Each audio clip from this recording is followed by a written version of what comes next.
خواجہ نظام الدین محبوب الہی رحمۃ اللہ علیہ نا پانی پینے جایا کرتے تھے. جمنا کا پانی بڑا میٹھا اور ٹھنڈا تھا تو دریائے جمنا سے دور دور سے لوگ پانی لینے آتے. تھوڑی سی آبادی ہوتی ہے نا جب کسی شہر میں تو اپنے محلے کے شہر کے لوگوں کو انسان پہچانتا ہے. بڑی آبادیاں ہو جائیں تو پھر چلو مشکلات ہوتی ہیں, تھوڑی تھوڑی اس وقت آبادی رہتی تھی. فرماتے ہیں کہ میں جمنا کے کنارے جب پانی لینے گیا تو میرے محلے کی ایک عورت وہ جمنا کراس کر کے نا پل کے اوپر سے تو دوسری جانب ایک کنواں تھا تو وہاں سے پانی بھر کے لا رہی. تو رستے میں اس نے سلام کی تو میں نے کہا بیٹے کہاں سے آ رہی ہو؟ کہنے لگی وہ کنویں سے پانی لا رہی ہو. تو میں نے کہا بیٹے زمانہ جمنا کا پانی پیتا ہے اور تم کنویں کا. تو بڑی وفادار تھی اپنے خاوند کی. کہنے لگی حضور چھوٹا سا راز ہے, کسی کو آج تک بتایا تو نہیں, پر آپ تو ہمارے مرشد ہیں نا, آپ تو شیخ ہے, آپ سے تو دعا لینی ہے, آپ کو بتا دیتی ہوں. حضور یہ جمنا کا پانی نا کھانا زیادہ ہضم کرتا ہے, زیادہ ہضم کرتا ہے. تو کنویں کا پانی نا تھوڑا سا کھارا ہے, روٹی کم ہضم کرتا ہے. میرے خاوند کی نا آمدن ذرا تھوڑی ہے تو میں بجائے شکوہ کرنے کے بچوں کو کنویں کا پانی پلاتی ہوں تاکہ روٹی تھوڑی کھائیں اور ہمارا گزارا ہوتا رہے. حضرت نظام الدین محبوب الہی رحمۃ اللہ علیہ فرمانے لگے پتر میں کوئی مالدار صوفی نہیں, غریب اوپر وعدہ ہے, جب تک زندہ رہوں گا نا تیرے گھر میں ماہانہ خرچہ میں بھیجا کروں گا. عرض کی حضور کیوں؟ فرمانے لگے تو گھر کی چار دیواری پر بیٹھ کر, گھر کی چار دیواری کے اندر بیٹھ کر دکان پر اور کام پر مزدوری کرنے والے اپنے شوہر کے بارے میں اتنی اچھی سوچ رکھتی ہے. یعنی وہ مزدوری سر سے کہہ لو تیرا خیال ہے میں بوجھ نہ ڈالوں, جو دیتا اس میں گزارا کروں. فرمایا اگر تو اپنی ذات سے اٹھ کے سوچ سکتی ہے تو پھر تیرا سلوٹ بنتا ہے, آپ تو شیخ ہے, آپ سے تو دعا لینی ہے. دعائیں لگ جایا کرتی ہیں, دعائیں اپنا رنگ دکھایا کرتی ہیں, دعائیں اپنا اثر رکھتی ہیں. دین سے دوری واقع ہوتی ہے اور روحانیت سے لوگ جیسے جیسے دور ہوتے ہیں مختلف قسم کے وسوسوں کا لوگ شکار ہوتے ہیں. ایک وسوسہ لوگوں کے دلوں میں یہ بھی پیدا کیا جاتا ہے کہ جب اللہ تعالیٰ سب کی سنتا ہے تو کسی سے دعا کرانے کا کیا مطلب ہے. بالکل صحیح بات ہے, بڑی عمدہ اور اعلیٰ بات ہے. اللہ تعالیٰ سب کی دعائیں قبول فرماتا ہے. اللہ تعالیٰ اپنے ہر بندے پر اپنی شان اور اپنے فضل کے مطابق رحمت فرماتا ہے, اس میں کوئی دو رائے نہیں ہے. لیکن قرآن مجید خود فرماتا ہے کہ رب کے کچھ بندے وہ ہیں جو اپنے مومن بھائیوں کے لیے دعائیں کرتے ہیں. یہ کسی دوسرے کے لیے دعا کرنا اتنا محبوب عمل ہے کہ اللہ نے اسے قرآن مجید میں بیان فرمایا. فرمایا وہ جو ان کے بعد آئے وہ عرض کرتے ہیں رب کی بارگاہ میں کہ اے اللہ ہمیں بھی بخش دے اور ہمارے ان بھائیوں کو بھی بخش دے جو ہم سے پہلے ایمان لائے. وہ اپنے پچھلوں کے لیے دعائیں کرتے ہیں, اللہ کے حضور عرض کرتے ہیں یا اللہ انہیں معاف کر دے, انہیں بخش دے. یہ دعا انہوں نے کسی کے لیے کی, اللہ نے اس دعا کو قرآن مجید کے اندر بیان فرمایا. دیکھیے سب کی دعائیں اللہ کے حضور قبول ہوتی ہیں, لیکن کچھ زبانیں ایسی ہیں جو رب کریم کو پیاری بہت زیادہ ہیں. حدیث صحیح میں موجود ہے, نبی پاک علیہ السلام نے فرمایا رب فرماتا ہے جب بندہ کثرت نوافل کے ذریعے میرے قریب ہو جاتا ہے تو وہ پھر اتنا قریب ہو جاتا ہے, اتنا قریب ہو جاتا ہے کہ میں اس کی زبان بن جاتا ہوں. جب بھی وہ سوال کرتا ہے میں اپنے فضل سے اسے عطا کرتا ہوں. بخاری مسلم دونوں میں موجود ہے. اب ایسی زبانیں جن کو اللہ تبارک و تعالیٰ کی بارگاہ سے یہ اذن مل گیا کثرت عبادت, کثرت نوافل, زہد, ورع, تقوی, کہ اللہ کے حضور جب وہ عرض گزار ہوتے ہیں تو مالک ان کی دعائیں قبول فرماتا ہے. تو اب اگر کسی کو کسی ایسی زبان کی خبر آئی اور اس نے جا کے اسے دعا کرائی اور اللہ نے اپنے فضل سے اس بندے پر رحمت کر دی اور دعا قبول ہو گئی، تو بتائیے حرج والی بات کیا ہے؟ اب اس پر بھی وسوسہ ہے کہ اللہ سب کی سنتا ہے، آپ نے فلاں کو دعا کے لیے کیوں کہا؟ اس پر بھی وسوسہ ہے۔ روحانی دنیا سے لوگوں کو دور کرنے کے لیے، اللہ کے نیک بندوں سے دور کرنے کے لیے، وہ لوگ جو مالک کریم کے قرب والے ہیں، جن کو قرآن مجید نے اولیاء اللہ کہا ہے، ان سے لوگوں کا رشتہ کمزور کرنے کے لیے ایک نیا رنگ، ایک نئے انداز میں بات کہ اللہ سب کی دعائیں قبول کرتا ہے، تم دعا کرانے جا رہے ہو، تم نے فلاں سے کہا میرے لیے دعا کرنا، تم نے فلاں بزرگ سے کہا میرے لیے دعا کرنا۔ تو میرے بھائی یہ تو بڑی آسان سی سادی سی بات ہے۔ اچھا یہ بھی ضروری نہیں کہ جو دعا کرا رہا ہے وہ کوئی کمزور ہی ہو، وہ گناہگار ہی ہو اور وہ کسی نیکوکار سے ہی کہے کہ میرے لیے دعا کرنا تو تبھی بات بنے گی۔ بعض نیک بھی کہہ دیتے ہیں اور اس سے کہہ دیتے ہیں جو درجے میں ان سے کم ہوتا ہے۔ کیا حضرت امام جعفر الصادق رضی اللہ تعالیٰ عنہ نے کہا نہیں حضرت داؤد طائی سے کہ میرے لیے دعا کرنا؟ کیا کہا نہیں بعض اساتذہ نے شاگردوں سے کہ دعا کرنا؟ کیا کہا نہیں کہ بعض مشائخ نے مریدوں سے کہ میرے لیے دعا کرنا بھائی؟ کیا بیٹا اپنے باپ کے لیے دعا نہیں کرتا؟ کیا بیٹیاں بیٹے ماں باپ کے لیے دعا؟ اور سنو نا یار، اس سے بڑی میں آپ کو بات کیا سناؤں، بخاری مسلم میں موجود ہے، حضرت عمر فاروق رضی اللہ تعالیٰ عنہ عمرہ کرنے جا رہے تھے۔ اللہ کے پیارے رسول، رسول رحمت، محبوب رب اکبر صلی اللہ تعالیٰ علیہ وسلم نے فرمایا عمر میرے بھائی ہمیں بھی دعاؤں میں یاد کرنا۔ اب بتاؤ اس سے بڑی مثال کہاں سے لائے؟ حضرت عمر سے نبی کریم علیہ الصلوۃ والسلام نے کہا عمر میرے بھائی ہمیں بھی اپنی دعاؤں میں یاد رکھنا۔ تو اگر حضور جناب عمر سے کہہ سکتے ہیں دعا کرنا، مجھے بتاؤ حضور کو ضرورت ہے جناب عمر کی دعا کی؟ یہ کس لیے کہا؟ یہ اس لیے کہا کہ ہمیں سمجھ میں آ جائے کہ کچھ لوگوں سے دعا کرا لینی چاہیے، کچھ لوگوں سے دعا کرا لینی چاہیے۔ بس اس سے زیادہ جملہ نہیں کہوں گا، کچھ لوگوں سے اپنے حق میں کچھ کہلوا لینا چاہیے، کوئی گواہی اپنے حق میں کرا لینی چاہیے۔ فائدہ ہوتا ہے، اس کا نفع ہوتا ہے، اس میں بڑے راز مضمر ہوتے ہیں، اس میں بڑے عقدے کھل جایا کرتے ہیں، اس میں بڑی آسانیاں ہو جاتی ہیں۔ میرے عزیز نبی پاک صلی اللہ تعالی علیہ وسلم نے فرمایا جناب عمر سے میرے لیے، حضور فرماتے ہیں اللہ کے کچھ بندے ہیں اگر وہ قسم کھا کے کہے نا یا اللہ ایسا کر دے، یہ بخاری مسلم دونوں میں موجود ہے، وہ قسم کھا کے کہے نا لو اقسم علی اللہ لابرہ، وہ اگر قسم کھائے تو رب ان کی قسم بھی پوری فرما دیا کرتا ہے۔ اور میرے بھائی محبت کے لیے دل ڈھونڈ کوئی ٹوٹنے والا، کوئی جگہ ایسی تلاش کر جہاں سے دعا مل جائے، جہاں سے کرم ہو جائے، جہاں سے عطا ہو جائے، جہاں سے اللہ کا فضل ہو جائے۔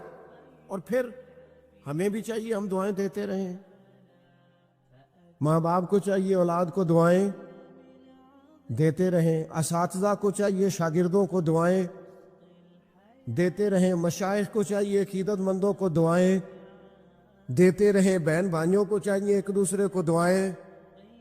چلیں آپ آمین کہیں۔ اب آپ نے انکار نہیں کہ سارے دعا مانگے یا اللہ ہمارے بھائیوں کو ہم سے زیادہ عطا فرما، یا اللہ بھائی کو ہم سے، یا اللہ بھتیجوں کو زیادہ عطا فرما، بھانجوں کو زیادہ عطا فرما، اللہ محلے داروں کو زیادہ عطا فرما۔ پڑوسیوں کو زیادہ عطا فرما. یہ مانگو نا دعائیں، اس میں بھلا ہے، اس میں نفع ہے. اب جنہوں نے پریشان ہو کے آمین کا ہے وہ خوش ہو جائیں گے. نبی پاک علیہ السلام نے فرمایا جو دعا تو کسی کے لیے مانگتا ہے اللہ پہلے تیرے حق میں قبول فرماتا ہے. لوگ خوش ہو گئے آپ لوگ.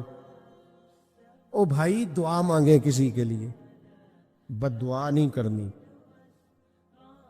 کسی کے لیے بھی بد دعا. ہمارے ہاں نا ایک بہت بڑا طبقہ جذباتی لوگوں کا ہے. ہمارے ایک استاد کہا کرتے تھے جذباتی لوگوں سے دوستیاں نہیں کرنی چاہیے، جذباتی لوگوں سے تعلقات نہیں بنانے چاہیے. اس لیے کہ جس بندے کا اپنے اوپر کنٹرول ہی نہیں تو وہ کسی کے حق میں کیا کرے گا. وہ کہتے تھے جذباتی لوگوں سے بچو. او بھائی ہم بڑے جذباتی ہو جاتے ہیں، ذرا سی شدت آئی نہیں گھر میں لڑائی، اور لڑائی بھی کس سے؟ گھر والی سے. بد دعائیں شروع کر دی، اپنے آپ کو بد دعائیں دے. لڑائی کس سے ہو رہی ہے؟ بہن بھائیوں سے. بد دعائیں شروع کر دی.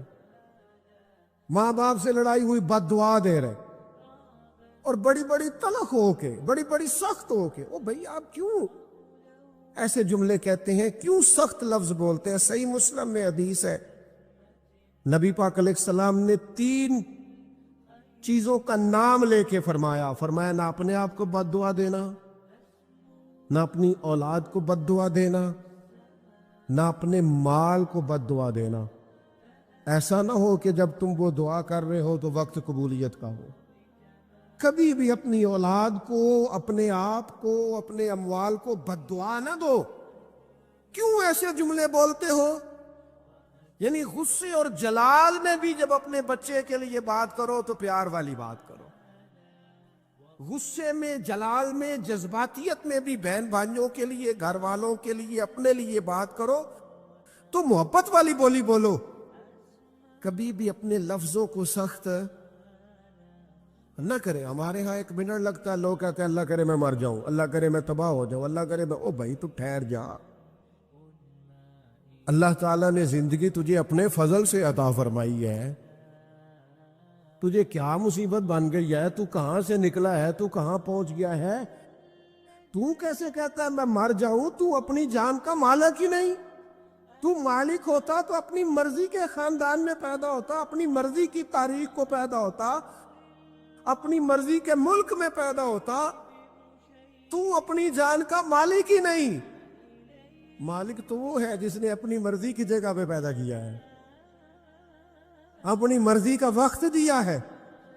تو کیسے کہتا ہے میں مر جاؤں؟ نہیں، تو مر سکتا.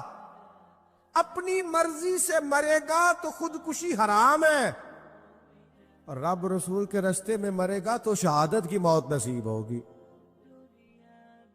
ہمیشہ کی زندگی ملے گی. وَلَا تَقُولُوا لِمَن يُقْتَلُ فِي سَبِيلِ اللَّهِ أَمْوَاتٌ. لہذا جذباتیوں کی بد دعائیں کرنا اور سخت بد دعائیں کرنا. میرے ابا جی بھینس کو بد دعا دینے سے بھی منع کرتے تھے. اور میں کبھی کبھی حیران، جب ہم نے یہ حدیثیں پڑھی نا بعد میں کہنا سیارے ان پڑھ بندے نے کتوں سبق لیا. جانور کو، بھینس کو، وہ کسی وقت وہ تنگ آتے نا تو کوئی سخت لفظ کہتا تو کہتے نہ بھائی مال نو بد دعا نہیں دئی دی. تو اس وقت تو مطلب سمجھ نہیں تھی کہ یار مال نو بد دعا نہیں دئی دی، ایڈی کیڑی میرا مطلب ہے مشکل ہے. ان بندہ ماجی نو بھی مندہ نہ آکھے. لیکن وہ جب روایات پڑھی بعد میں تو سمجھ آئی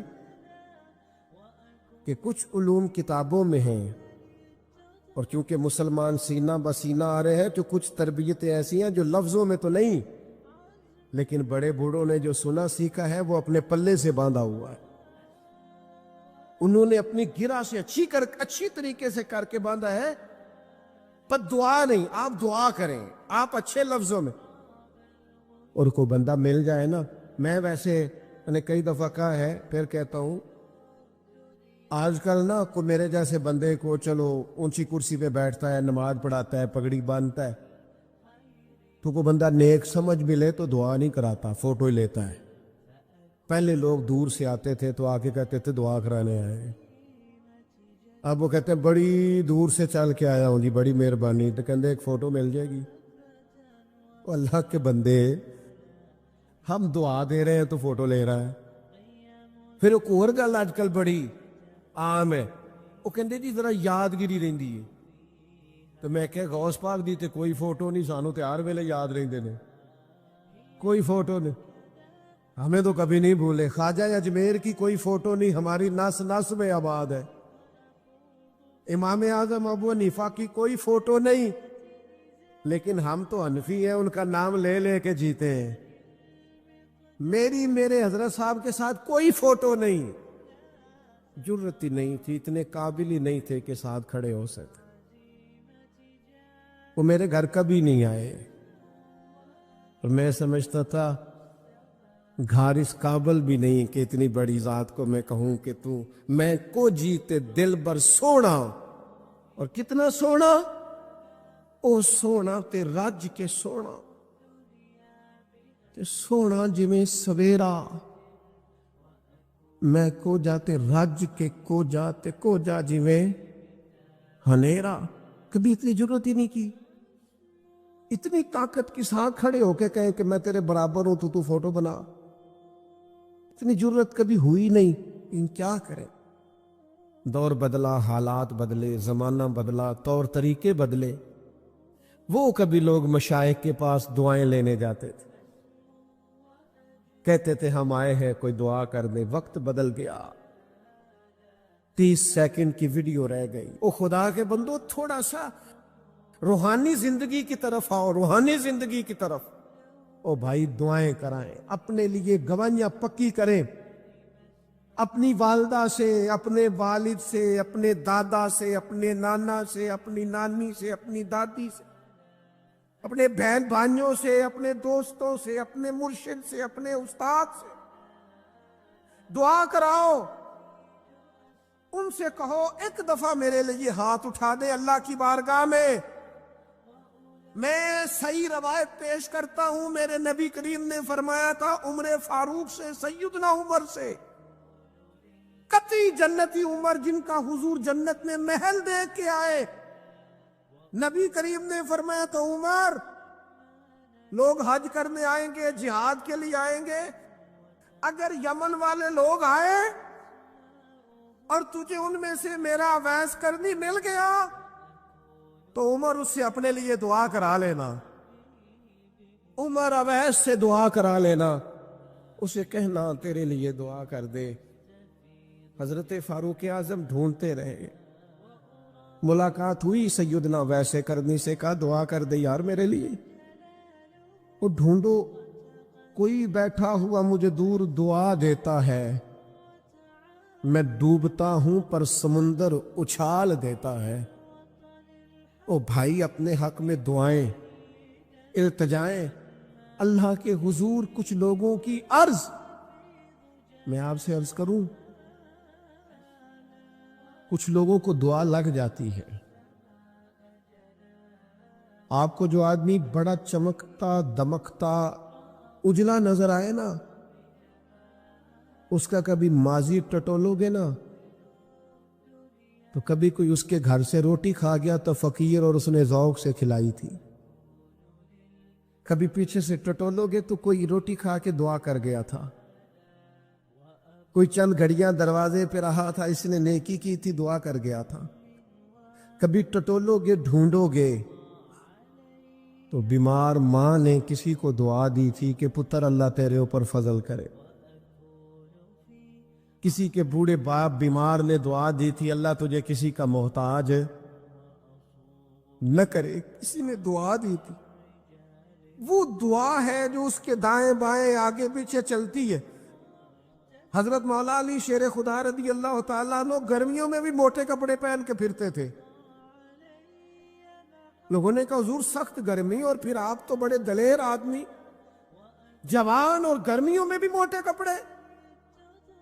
فرمانے لگے نبی کریم نے دعا دی تھی کہ اللہ علی کو موسم کی شدت سے بچا کے رکھنا, موسم کوئی بھی ہو علی پہ اثر ہی نہیں کرتا,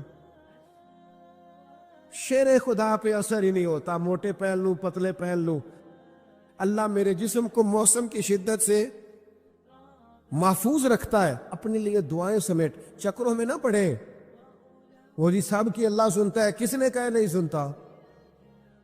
لیکن کچھ ایسے ہیں جو ہاتھ اٹھا دینا تو رب کریم قبولیت سے فرماتے ہیں دیر نہ کرنا،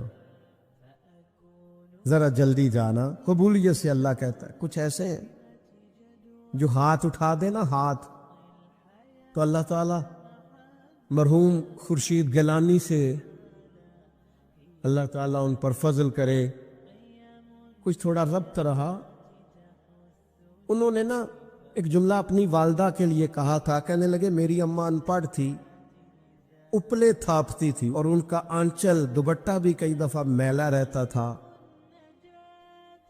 پر مرحوم گیلانی صاحب کہتے ہیں میری ماں کبھی میلا دوپٹہ بھی سامنے کر کے اللہ سے میرے لیے رحمت مانگتی تھی تو مجھے لگتا تھا مالک نے فضل فرما دیا۔ تجھے پتہ چل جانا وہ مہربان کتنا ہے۔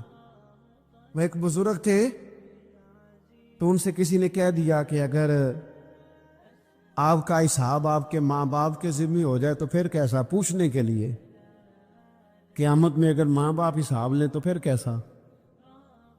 تو بڑے سیانے لوگ تھے جو دل والے تھے، کہنے لگے نہیں، رب کریم ہی ٹھیک ہے، اس لیے کہ وہ ماں باپ سے کہیں بڑھ کر پیار کرنے والا۔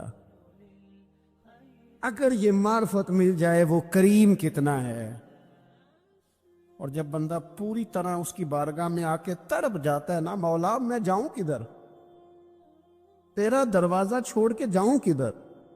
اقبال کہتے ہیں وہ ایک سجدہ جسے تو گراں سمجھتا ہے، 1000 سجدوں سے دیتا ہے آدمی کو نجات۔ تجھے جگہ جگہ جھکنا نہیں پڑے گا اگر تو صحیح معنوں میں اپنے رب کی بارگاہ میں جھک جائے۔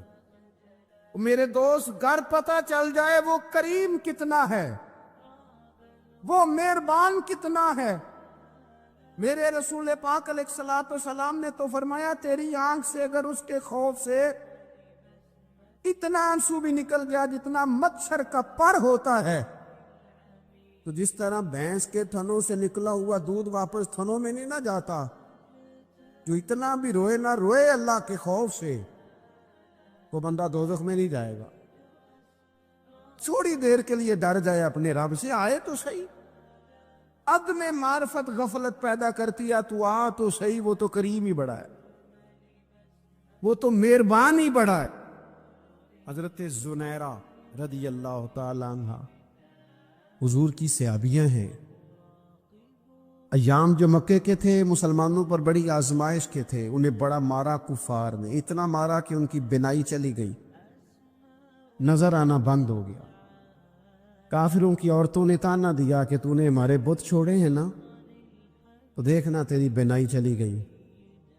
تو جناب زنیرہ اللہ پہ بھروسہ، توکل، معرفت الہی کا جذبہ، اٹھ کے کھڑی ہو کہنے لگی چپ کرو، تمہارے جھوٹے بت کیا کر سکتے ہیں، میرا رب چاہے تو صبح جب میں اٹھوں تو میری آنکھیں روشن ہوں، اگر کریم کرم کر دے۔ لوگ کہتے ہیں واقعی ایسا ہوا، جب وہ سویرے اٹھی تو اللہ نے ان کی روشنی واپس کر دی تھی۔ تو میرے عزیز کوشش کریں کہ اس کی معرفت، اس کا کرم، اس کی عطا اور اللہ تبارک و تعالیٰ کے حاضر و ناظر ہونے پر عین الیقین، حق الیقین حاصل کرے۔ اور پھر برے آدمی کی صحبت بندے کو غافل کر دیتے، غافلوں کی صحبت میں کبھی نہ بیٹھے، کبھی نہیں۔ غافل آدمی آپ کو غافل کر دے گا۔ میرے نبی پاک علیہ الصلوۃ والسلام نے فرمایا انسان اپنے دوست کے مذہب پر ہوتا ہے۔ یہ بہت بڑے لفظ ہیں۔ فرمایا المرء علی دین خلیلہ، انسان اپنے دوست کے مذہب پر ہوتا ہے۔ تو دیکھ تو نے دوست کس کو بنایا ہے، جو تیرے دوست کا مذہب ہوگا وہی تیرا ہو جائے گا۔ ہم نے دوست بنایا نا غوث پاک جیلانی کو، ہم نے یاری لگائی ہے نا داتا علی اجمیری سے، ہماری نسبت ہے نا معین الدین اجمیری سے، ہمارا تعلق ہے نا بہاؤالدین زکریا ملتانی سے، ہمارا رشتہ ہے نا حضرت مجدد الفسانی سے، ہمارا تعلق ہے کبھی جماعت علی سے، کبھی مہر علی سے۔ ہمارا ان سے تعلق ہے تو صبح شام ہماری زبان پہ رہتا ہے بالغ العلا بکمالہ کشف الدجی بجمالہ۔ حسنت جمیع خصالہ صلو علیہ وآلہ، ان سے تعلق جڑا ہے نا تو کئی دفعہ تنہائیاں تڑپا دیتی ہیں اور تڑپ کے کہتے آج سکھ متران دی ودیری، آج سکھ متران دی، سکھ کہتے ہیں اڈیق کو، متر کہتے ہیں محبوب کو، آج سکھ متران دی ودھیری ہے، اے کیوں دلڑی اداس گھنیری ہے، لوں لوں وچ شوق چنگیری ہے، اج نینا لائیاں کیوں جھڑیاں، سبحان اللہ سبحان اللہ سبحان اللہ۔ پہلے کہتے ہیں سکھ متران دی ودھیری ہے یعنی اداس ہو، پھر حضور کے جلووں پہ نظر کرتے ہیں، کہتے ہیں سبحان اللہ سبحان اللہ، ماں اجمل کا، ماں احسن کا، ماں اکمل کا، اور پھر فوراً کہنے لگے او کتھے مہر علی تے کتھے تیری سنا، اب دیکھو مشتاق اکھی کتھے جاڑیاں، بلغ العلا بے کمر کشفت دجا بے، اور میرے اعلیٰ حضرت کہنے لگے سرور کہوں کہ مالک و مولا کہوں، باغ خلیل کا گلے زیبا کہوں تجھے، تیرے تو وصف عیب تناہی سے ہیں بری، حیران ہوں میرے شاہ میں کیا کیا کہوں تجھے۔ غافل آدمی کی علامت ہے برے لوگوں کی صحبت میں، خبردار ان کے پاس نہ بیٹھنا، جن کے پاس بیٹھنے سے تمہارے دلوں میں اولیاء اللہ، اللہ کے بندوں کی عداوت پیدا ہو، خبردار خبردار ان کے پاس نہ بیٹھنا جن کے پاس بیٹھنے سے تمہارے دلوں میں حضور کی اولاد پاک کے بارے میں شک پیدا ہو، خبردار اس شخص کے پاس نہ بیٹھنا جو امام حسین ابن علی کے بارے میں کوئی کمزور بات کرتا، بچنا، خبردار اس سے بچنا جو حضور کے صحابہ کے بارے میں بات کرے، بچنا بچنا اس سے۔ یہ سیدنا ابو بکر صدیق کے بارے میں کوئی دیکھو کیا مقدر ہے صدیق و فاروق کے، جن کے گھر ہی رحمتوں کے خزینے میں، بھلا کیا کہا نبی پاک، حضور نے فرمایا میرے اوپر جس نے نیکی کی تھی بدلہ دے دیا ہے، یہ جو میرے ابو بکر صدیق ہے نا، ان کو میں اللہ کی بارگاہ میں لے جاؤں گا، کہوں گا مالک تو ہی بدلہ عطا فرما۔ ایک ہاتھ میں جناب صدیق کا ہاتھ پکڑا، ایک میں حضرت عمر کا ہاتھ پکڑا، اور حضور مسجد نبوی سے باہر آ رہے ہیں، دیکھنے والے کی زبان سے بے ساختہ سبحان اللہ نکل گیا، کیا شان ہے کیا مقدر ہے۔ تو حضور علیہ السلام رک گئے اور روک کے فرمایا تو حیران ہو رہا ہے نا، تو حیران ہو رہا ہے نا کہ میں نے ایک ہاتھ میں ابو بکر کو پکڑا ہے، ایک میں عمر کو پکڑا ہے، فرمایا قیامت میں جب میری قبر کھلے گی تو میں اسی طرح قبر سے نکلوں گا، اس طرح میدان محشر میں میں آؤں گا، خبردار حضور ایک وفاداروں کے وفادار رہنا، ان کے وفادار رہنا، ان کے وفادار رہنا۔ بڑا عجیب دور آیا ہے، ہم نے یہ دور دیکھا ہے کہ لوگ حضور کے صحابہ کے بارے میں بھی بات کریں گے، اب نبی پاک کی اولاد پاک کے بارے کو بھی ڈسکس کیا جائے گا۔ اپنا منہ تو دیکھ، اپنی حیثیت دیکھ، اور پھر وہ بندے دیکھ جن کو اللہ نے چن کے اپنے محبوب کی غلامی کے لیے حضور کے قریب بٹھایا ہے۔ تو بچنا ایسے لوگوں سے، پرہیز کرنا، خبردار عقیدہ ستھرا رکھنا، عقیدہ ستھرا رکھنا، صاف رہنا، پاکیزہ رہنا، غافلوں کی صحبت سے بچنا۔ بڑا ڈرتے ہیں اللہ سے، دعائیں مانگتے ہیں یا اللہ نسلوں میں بھی وہی بندے پیدا فرما جو عقیدے پکے رکھنے والے ہیں، وہ بندے پیدا فرما ہماری نسلوں میں۔ ایک وہ بندہ بھی غافل ہو جاتا ہے جو امیدیں لمبی لگا لیتا ہے، جن کے منصوبوں میں دولت بھی ہوتی ہے، گھر بھی ہوتا ہے، اولاد کا بڑا ہونا بھی ہوتا ہے، پوتے پوتیاں نواسے نواسیاں دیکھنا بھی ہوتا ہے، یہاں بھی گھر وہاں بھی گھر، یہ سیر، یہ سارا کچھ ہوتا ہے، لیکن رب کی بارگاہ میں پیش ہونا جن کے پیش نظر نہیں ہوتا۔ لمبی امیدیں۔ حضرت مولا علی شیر خدا فرمایا کرتے تھے، میں تم پر دو باتوں کا خوف کھاتا ہوں، جو ڈر آتا ہے، ایک یہ کہ تم خواہش کی پیروی کرو گے، جو نفس کی خواہش ہوگی اس کے پیچھے لگ جاؤ گے، اور ایک کہ تم لمبی لمبی امیدیں باندھو گے، اتنے سال جینا ہے، اتنے 100 سال جینا ہے، یہ کرنا ہے وہ کرنا ہے۔ منصوبہ بندی کرے مستقبل کے لیے، وہ بری نہیں، لیکن تیاری رکھے، تیاری رکھے، اس بات کا بھی خیال رکھیں کہ اللہ کی بارگاہ میں حاضر ہونا۔ یہ غفلت کی چیزیں ہیں جو بندے کو غافل کر دیتی ہیں۔ جو لوگ اللہ کا ذکر نہیں کرتے وہ بھی غافل ہو جاتے ہیں، اور جو فضول باتیں زیادہ کرتے ہیں نا، ہنستے زیادہ، فَلْيَضْحَكُوا قَلِيلًا وَلْيَبْكُوا كَثِيرًا، قرآن کہتا ہے زیادہ رویا کرو، کم ہنسا کرو۔ نبی پاک علیہ الصلوۃ والسلام سے پوچھا تھا حضرت عقبہ بن عامر نے کہ یا رسول اللہ نجات کس چیز میں ہے؟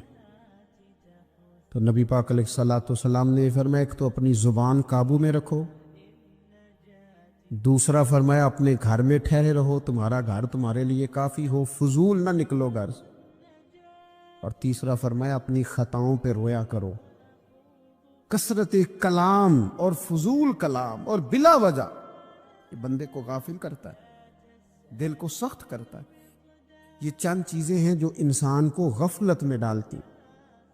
اپنے آپ کو ان چیزوں سے بچائیں اور غفلت کو توڑے۔ آپ کے ذمے، میرے ذمے جو حقوق و لباد ہیں ان کا پتہ کریں، جو اللہ رسول کے حقوق ہیں ان کی خبر دیکھیں، ہماری جو ذمہ داریاں ہیں ہم کس طرح انجام دے رہے ہیں اس پر توجہ کریں، اپنے معاملات کو ٹھیک کریں۔ ہم انسان ہیں، کوتاہیاں تو رہ جائیں گی، لیکن جب کوشش کریں گے تو پھر رب تعالیٰ مدد بھی فرمائے گا۔ ایک بات اور کرنی ہے، ایک تو میں نے عرض کیا غفلت کو توڑنا، ایک دوسری بات قرآن مجید کا ایک سبق اور، جب غفلت توڑنی ہے تو پھر لازمی طور پر ایک کام کرنا پڑے گا۔ میں نے یہ عرض کیا تھا کہ پلاننگ نہیں کرنی، فیصلہ کرنا ہے۔ تو فیصلہ کرنا ہے تو کرنا کیا ہے؟ پھر قرآن حکیم نے سورہ بقرہ میں کہا فَاسْتَبِقُوا الْخَيْرَاتِ، یعنی تم نیکیوں کی طرف دوڑو، جلدی جلدی نیکیاں کرو، فٹافٹ، دیر نہ کرو۔ فٹافٹ سے مراد یہ نہیں کہ نیکی جلدی جلدی کر جاؤ، یعنی ٹال مٹول نہ کرو خیر کے کام میں، کل کریں گے، پرسوں کریں گے، عمرہ کر رہے ہیں پھر نیکی ہیں، حج کر رہے ہیں پھر نیکی ہیں، بچے بیال ہوں پھر میں نیک ہوں۔ یہ تھوڑا سا یہ کام ٹال مٹ، فاستبقوا الخیرات، نیکیوں کی طرف دوڑو، جلدی کرو، بھاگو۔ نبی پاک صلی اللہ تعالی علیہ وسلم نے فرمایا 5 چیزوں کو 5 چیزوں سے پہلے غنیمت جانو۔ حضور علیہ الصلوۃ والسلام فرمانے لگے ایک تو تم جوانی کو نہ بڑھاپا آنے سے پہلے پہلے غنیمت سمجھ لو۔ نبی کریم صلی اللہ تعالی علیہ وآلہ وسلم ارشاد فرمانے لگے کہ اپنی صحت کو غنیمت جان لو، بیماری آنے سے پہلے پہلے۔ پھر حضور علیہ الصلوۃ والسلام فرمانے لگے اگر اللہ نے تمہیں مال دیا ہے، وسعت دی ہے، تو نیکی کر لو، خرچ کر لو اللہ کے راستے۔ خدا نہ خواستہ تم پر غریبی آ جائے۔ اور پھر حضور سید عالم صلی اللہ تعالی علیہ وسلم فرمانے لگے اگر تمہیں اللہ نے کچھ فراغت دی ہے، بہت زیادہ مصروف نہیں ہو، تو غنیمت جان لو، جلدی سے نیکی کر لو قبل اس کے کہ تم مشغول ہو جاؤ۔ اور 5ویں بات حضور نے بیان کی، فرمایا زندگی کو غنیمت جانو، موت آنے سے پہلے پہلے جلدی سے نیکی کر لو۔ نیکی کے لیے ساری زندگی منصوبہ بندی نہ کرتے رہو، نیکی کے لیے دیکھو نا، ہماری زندگی میں یہاں دنیا میں رہ کے چند منٹوں میں وہ نیکی کی جا سکتی ہے جو قیامت کے بعد صدیوں کا ہمارا فائدہ کرے گی، صدیوں کا فائدہ کرتے نہیں۔ پلاننگ کر رہے ہیں، منصوبہ بندی کر رہے ہیں، بس تیاری کر رہے ہیں، بس حضرت آپ دعا کر دیں، اللہ تعالیٰ دعائیں بھی قبول فرمانے والا ہے، لیکن جو نیکی نصیب ہوتی ہے اسے جلدی سے کر گزرے، اسے فٹافٹ کرے۔ میں ایک گاؤں میں گیا، اب تو خیر وہ دور نہیں رہا، یہ 10-15 سال 20 سال پہلے نا جو نوجوانوں کی مصروفیات ہوتی تھیں ان میں سے ایک مصروفیت یہ ہوتی تھی کہ گندم لے کے چکی پہ جانا ہے، آٹا پسوا کے لانا ہے۔ یہ ایک بڑی، چونکہ سبھی گھروں کے اندر سال کے لیے گندم سٹاک کر لی جاتی تھی، تو گندم لے کے جانا یہ ایک ڈیوٹی ہوتی تھی۔ ایک نوجوان ایک گاؤں میں، اس کی مجھے تعریف سننے کو ملی، تو ایک بوڑھی اماں کہنے لگی اے تے بڑا نصیباں والا ہے، سارے دا ہی آٹا پیا لے ہوندا ہے۔ اور آتے جاتے پوچھ لیتا ہے کہ اماں کوئی، کہنے لگی میرے بچے باہر ہوتے ہیں، یہ مجھے دوائی بھی لا دیتا ہے شوگر کی، میں مریضہ ہوں۔ یعنی خیر جتنی ہو سکے، جتنی۔ میرے ایک سنگی ہیں، تو سڑک پہ کوئی بندہ کھڑا ہوتا ہے نا، اللہ تعالیٰ انہیں سلامت رکھے، بندہ کھڑا ہوتا ہے تو کہتے ہیں میں اس سے پوچھ لیتا ہوں بابا جی کدھر جانا ہے، فلانی جگہ جانا ہے، تو کہتے ہیں میں موٹر سائیکل پہ بٹھا لیتا ہوں۔ بندہ دیکھ کے مجھے سمجھ آ جاتی ہے ضرورت مند ہے، کوئی چور نہیں، کوئی ڈاکو نہیں، ضرورت مند ہے۔ میں اسے منزل تک، نیکی جتنی میسر آئے، جس حد تک میسر آئے۔ کیا کہا ہمارے نبی پاک علیہ السلام، حضور نے ہم سے فرمایا کچھ نہ ہو سکے تو بات ہی مسکرا کے کر لینا، اس پر ہی اللہ صدقے کا ثواب عطا کرو۔ فاستبقوا الخیرات، جلدی سے نیکی کر لو، اپنے نامہ اعمال میں روز نیکیاں جمع کرو، کوئی نہ کوئی خیر کا کام روز کرو اور جلدی سے کرو۔ صحیح مسلم میں حدیث ہے، نبی پاک صلی اللہ تعالی علیہ وسلم فرمانے لگے جلدی جلدی نیکی کے کام کر لو ان فتنوں سے پہلے جو اندھیری رات کے حصوں کی طرح فتنے ہوں گے۔ فرمایا اس وقت حال یہ ہوگا کہ آدمی صبح مومن ہوگا، شام کو کافر ہو جائے گا، شام کو مومن ہوگا تو صبح کافر ہو جائے گا۔ اور فرمایا لوگ دنیا کے بدلے اپنا دین تک بیچ ڈالیں گے۔ معاذ اللہ جھوٹی قسمیں نہیں کھائی جاتی، جھوٹا قرآن مجید نہیں لوگ اٹھا لیتے، لوگ دنیا کے لیے دین بیچ ڈالیں گے۔ اس سے پہلے پہلے جب فتنے اتنے زیادہ ہو جائیں، اس سے پہلے پہلے نیکی کر لو، کوئی خیر کا کام کر لو، جلدی سے کچھ ایسا کر لو۔ امام اعظم ابو حنیفہ رحمۃ اللہ علیہ گزر رہے تھے تو بارش ہو گئی تھی اور کوفہ میں کیچڑ تھا، تو آپ نے جو جوتے پہنے ہوئے تھے ان جوتوں سے چلتے ہوئے نا آپ کے پاؤں سے کچھ مٹی اڑی، تو سامنے ایک یہودی تھا، اب اس زمانے میں دیواریں کچی ہوتی تھی، اس کے دیوار پر جا کے وہ مٹی جو تھی وہ لگ گئی۔ اب امام صاحب بڑے پریشان ہوئے کہ میں نے اس کی دیوار کو آلودہ کر دیا۔ یہاں تو لوگ اپنی اینٹیں رکھتے رکھتے کئیوں کی دیواریں توڑ ہی دیتے ہیں، اور پھر وہ اس پر ماننے کو بھی تیار نہیں ہوتے، تسلیم کرنے کو بھی تیار نہیں ہوتے۔ وہ کہتے پھر کیا ہو گیا، اب ہمارا یہاں گھر ہے تو ہم نے ٹرالی منگوانی نہیں تھی، ہمارا حق بنتا تھا۔ امام صاحب کے پیروں سے ذرا کیچڑ اڑا، یہودی کی دیوار پہ لگا، اس کی کچی دیوار تھی۔ امام صاحب پریشان ہو گئے، سوچنے لگے کہ اگر میں دیوار سے یہ کیچڑ اتارتا نہیں تو یہ بھی زیادتی ہے، میں نے اس کی دیوار کو گدلا کر دیا، اور اگر میں اتارتا ہوں تو کچھ مٹی اس کی دیوار کی بھی اتر جائے گی، کچی دیوار ہے، یہ بھی زیادتی ہے۔ مومن گناہ کو پہاڑ کی طرح سمجھتا ہے کہ کہیں گر نہ جائے، اس کی بھی کہیں سزا نہ مل جائے۔ امام صاحب نے اس کے دروازے پہ دستک دی، وہ باہر آیا تو اتفاق سے وہ آپ کا مقروض بھی تھا، اس نے پیسے دینے تھے۔